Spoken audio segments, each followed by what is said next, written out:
Good afternoon, everyone. Merch Hunter Ricky here, and today we are talking about if Roger had a plan in place after his execution in One Piece. So, at the start of the series, we are, we're told the age-old tale now of how Gold Roger, King of the Pirates, was executed, and right before he was executed, Ask D Questions stood up and said, hey, is the One Piece real? And he gave his, highly disputed, depending on your translation, line of, I left everything I had there, and, the rest is history. Then we are introduced to Dr. Kureha, who tells us that Gold Roger's name is actually Gold D. Roger. He inherits the D clan title, and the will of Roger lives on, is what she says. And this is in reference to Luffy, actually. Before we get into the video, if you don't mind, could you please drop a like or subscribe on this video? Even just a comment helps. Very much taking this YouTube game seriously, and it really helps if you guys give me a little bit of support. Appreciate y'all. Now, the reason why I bring this up is because Dr. Kureha, said, after looking at Luffy, the will of Roger lives on. And that's interesting because that means we either now know that she knew Roger, or she just knew the story very well. And, she's more than old enough to understand the concept of that story and how the history plays into the will of Roger. Now, what I want to talk about is the final moment in Oden's logbook where he says, Shanks and Roger had a small conversation before Roger left. And, Red Taro asked him a question and burst out into tears at Roger's answer, or something to that effect.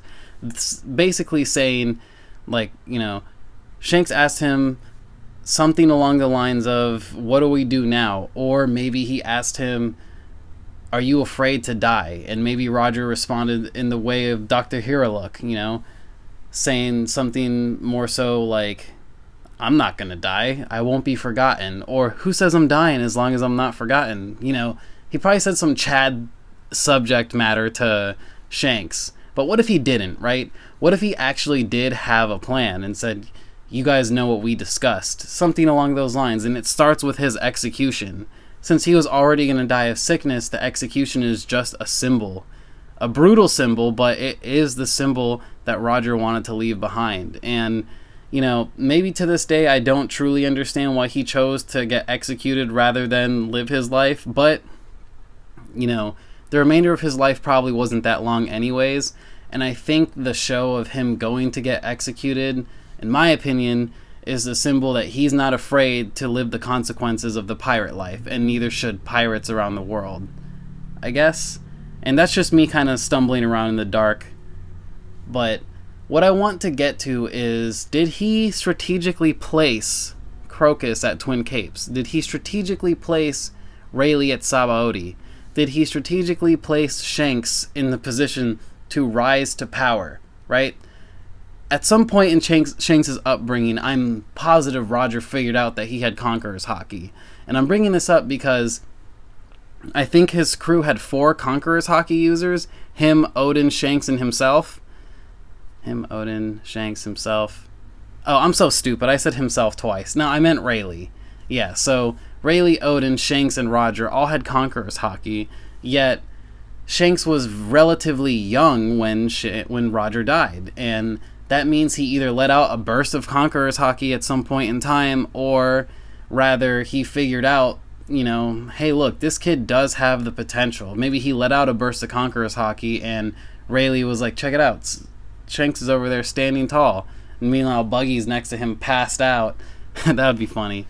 Well, so Croqus and Rayleigh, they're obviously placed at 2 very pivotal points in someone's pirate journey. Twin Capes, someone coming from the East Blue would have to go through Twin Capes, and, probably the other blues as well, right? To get through Twin Capes and to get through Croqus, what if you're just like an evil bastard and Croqus stops you then and there? Because he seems pretty strong. Maybe in his old age, not anymore, right? But in the flashbacks, he's like getting ready to fight Shiki. He punches Roger, I'm pretty sure. He's not just any old chump.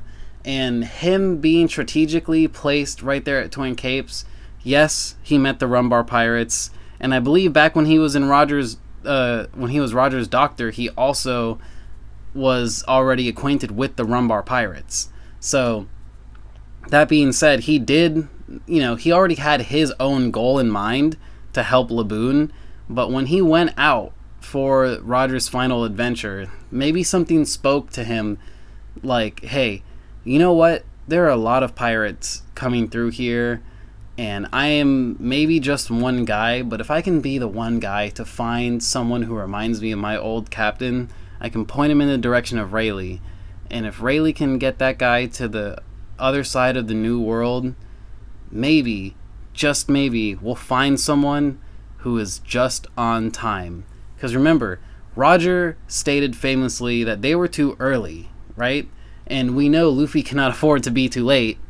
And he met Luffy, and probably when he had that stare off with Sanji, he was probably actually staring at Luffy's hat first and then probably played it off to Sanji. Because I can imagine now, when you think about everyone who's known Roger and they see the straw hat, I mean, look at Buggy and his reaction to seeing Luffy's hat. Like, that hat pisses me off, because, it reminded him of Shanks. And Shanks made him swallow the devil fruit, hence why they don't like each other, blah, blah, blah. But then you look at other people, Rayleigh, that straw hat suits you. I'm almost positive Kokoro recognized the straw hat on Luffy's head, Granny Kokoro in Water 7, because who made the Oro Jackson? Tom. And that's another strategic place for someone in need of direction to be. And unfortunately, Tom didn't make it to see that day. But you know who did? Kokoro. And I doubt that was a contingency plan, more so a happenstance, a very good happenstance, a happy happenstance. And what we have now is 3 people placed at pivotal gateways, right? Because maybe Roger knew for sure the person who will inherit my will be curious of the story of Nolan. Maybe they will meet Mont Blanc Nolan, right? Or, Mont Blanc Cricket in Jaya. And maybe in Jaya, they'll get inspired to go to Skypiea. Because, we literally have Luffy pointing up just like Roger did. And those parallels, and the more Oda seems to hammer it on the head that Luffy and Roger have the same personality, you go back and you think that of what Dr. Kureha said of, hey, the will of Roger lives on. It just, to me, personally, I think that there was a big plan in place. And maybe it's something simple as you stay here and you stay here, and we will look out for the new herald of the will of Roger. Or maybe there was no plan, right? It could all be a happy accident that the Straw Hats met Croqus, and they met Rayleigh, and they ran into 2 more apprentices of them of the Roger Pirates on Zou, Inuarashi, Nekomamushi, and I'm a huge Inuarashi fan, personally. That's just nothing to do with the video, it's just a preference. But those 2 guys are like the gatekeepers, like the final stopping point in gatekeepers, because how do you get to Zou regularly, right? Law got lucky, he met Beppo. Big Mom had Peckham's, but who else gets there? Moreover, I gotta go back and check his story out, because I don't know how they found Zou in specific. I think they just, it just shows them at Zou. I could be wrong, but hear me out. Oh, no, never mind. Odin brought them along, I think. I could be wrong there. But what I'm trying to get at here is, if Roger did have a 2-step plan, right, of Croqus wait here, Rayleigh wait there, Shanks has to be a part of the plan too, no? So theoretically, would Shanks actually be an obstacle to Luffy in these final moments of the series? Or will Shanks simply step aside once Luffy gets to Lodestar Island or Laughtale? Because Shanks we saw in 1079 does not seem like Shanks we met in Chapter 1. And I don't mean that in an on-the-nose way, but he does seem like there are the parallels there. Lucky Roo and the Giants talking about, if you're going to point a gun at someone, be prepared for the gun to fire back, basically. And, the Kid Pirates found that out firsthand, right? But Shanks does not seem the same anymore as of the end of Wano. Remember, he told Whitebeard, like, hey, I didn't just earn these scars from Blackbeard by being a doofus and messing around. Like, I wasn't being careless or anything. Like, there is a side to Blackbeard that we don't know about. And moreover, what happened between Shanks and Whitebeard, or Shanks and Blackbeard, other than the obvious of Blackbeard killing Thatch? I'm talking about Shanks and Blackbeard knew each other from childhood, and Buggy pointed out that he doesn't sleep, right? But what did what else did Shanks find out about Blackbeard?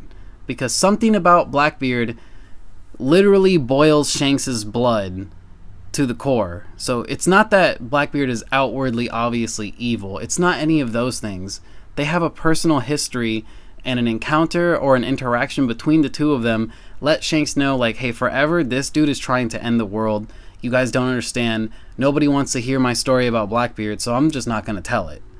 What I need you to do, Whitebeard, is to stop Ace from going to see Blackbeard.